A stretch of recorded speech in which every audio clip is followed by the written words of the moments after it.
gbajúgbajà olóṣèlú ilẹ̀ haúsá ni tó jẹ́ bàbá àṣàlẹ̀ òṣèlú ní ìpínlẹ̀ Kánò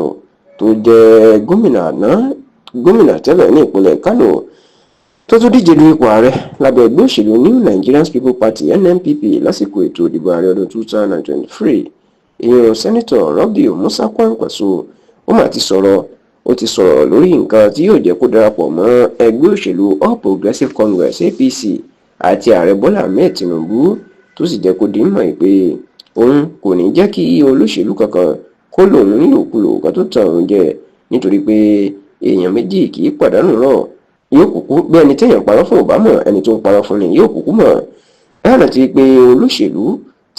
àwọn olóṣèlú káàkiri yan àwọn ẹgbẹ́ òṣèlú tó ń lé kiri òun ni Rabiu Musa Kwankwaso kò sì sí nǹkan méjì nítorí pé bàbá náà ó gbajúmọ̀ púpọ̀ láàrin àwọn haúsá káàkiri Nàìjíríà pàápàá ní ìpínlẹ̀ Kánò tí ìbò pọ̀ sí jù nílẹ̀ haúsá tó sì jẹ́ pé kò sí àní-àní gbogbo èèyàn ló mọ̀ pé Musa Kwankwaso ló ní ìpínlẹ̀ Kánò ibi tó bá lọ làwọn èèyàn sábà máa ń lọ ìbò Kánò tó sì pọ̀jù nílẹ̀ haúsá ẹni àwọn olóṣèlú ń lé kiri tó sì mọ̀ pé ibi tí Kwankwaso bá wà òun gan ni ìbò yóò wà èyí tó jẹ́ kí àwọn olóṣèlú máa fà sínú ẹgbẹ́ òṣèlú wọn láti rí ìbò àwọn ọmọlẹ́yìn àti olólùfẹ́ ṣùgbọ́n tó jẹ́ pé ààrẹ Bọ́lá Ahmed Tinubu àti ẹgbẹ́ òṣèlú APC àwọn ló ń ṣiṣẹ́ jù láti fa Kwankwaso sí ọ̀dọ̀ ara wọn. Kódà ìròyìn tiẹ̀ ń lọ tipẹ́ pé ó wu ààrẹ Bọ́lá Ahmed Tinubu láti fi Kwankwaso ṣe igbákejì ẹ̀ èèyàn pé yóò pààrọ̀ igbákejì ẹ̀ lásìkò yìí sẹ́nitọ̀ Kashim Shettima nítorí tán ló gbàgbọ́ pé Shettima kò lẹ́nu kò sí lẹ́sẹ̀ ńlẹ̀ tó Kwankwaso nínú òṣèlú ilẹ̀ haúsá àti pé Kwankwaso òun ló lè fún òun ní ìdìbò rẹpẹtẹ tí òun yóò fi gbẹrẹ ojú àwọn alátakò tó ń kó ara wọn jọ láti lé òun kúrò lórí àlééfà lásìkò ètò ìdìbò ọdún 2027. ṣáà onígbà tó ń sọ̀rọ̀ lórí bóyá yóò lọ darapọ̀ mọ́ Tinubu tàbí ẹgbẹ́ òṣèlú APC tàbí ẹgbẹ́ òṣèlú míì lásìkò tó ń gbàlejò àwọn ọmọlẹ́yìn gómìnà àná ní ìpínlẹ̀ Kánò Abdullahi Ganduje tó jẹ́ alága ẹgbẹ́ òṣèlú APC àná ìyẹn ọ̀gbẹ́ni Buhari Bakwana lásìkò tí Kwankwaso ń gbàlejò òun àti àwọn ọmọlẹ́yìn ẹ̀ ní ilé Kwankwaso tó wà ní agbègbè Milaro ní ìlú Kánò inú mà jẹ́ kó di mọ̀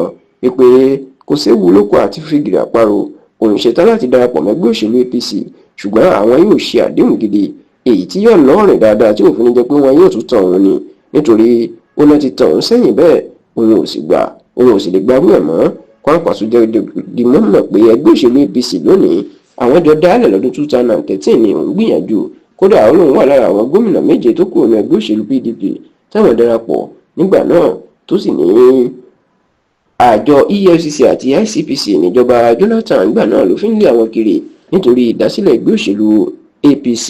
ṣùgbọ́n tó lọ́dún mẹ́jọ tí Buhari lò ó ní òun máa fi mórè ó fi ẹ̀mí àìmórè hàn sáwọn ni bẹ́ẹ̀ ló ní ti ẹgbẹ́ òṣèlú PDP ọlọ́dàlẹ̀ láàrín làwọn náà ó ní alága ẹgbẹ́ òṣèlú PDP ní ilẹ̀ haúsá lásán ló ń béèrè fún ìgbẹ́kájẹ́kùnrin alága náà ṣùgbọ́n tí wọn ò gbà tó sì ní bí Tinubu àbẹ̀ ẹgbẹ́ òṣèlú APC máa fẹ́ kóun darapọ̀ mọ́ báyìí òun ti ṣetán o ṣùgbọ́n àdéhùn ńlá tí ò ní agbára tí ò ní jẹ́ pé wọn yóò tún parọ́ tòun wọn yóò dalẹ̀ òun inú yóò bá wọn ṣe lásìkò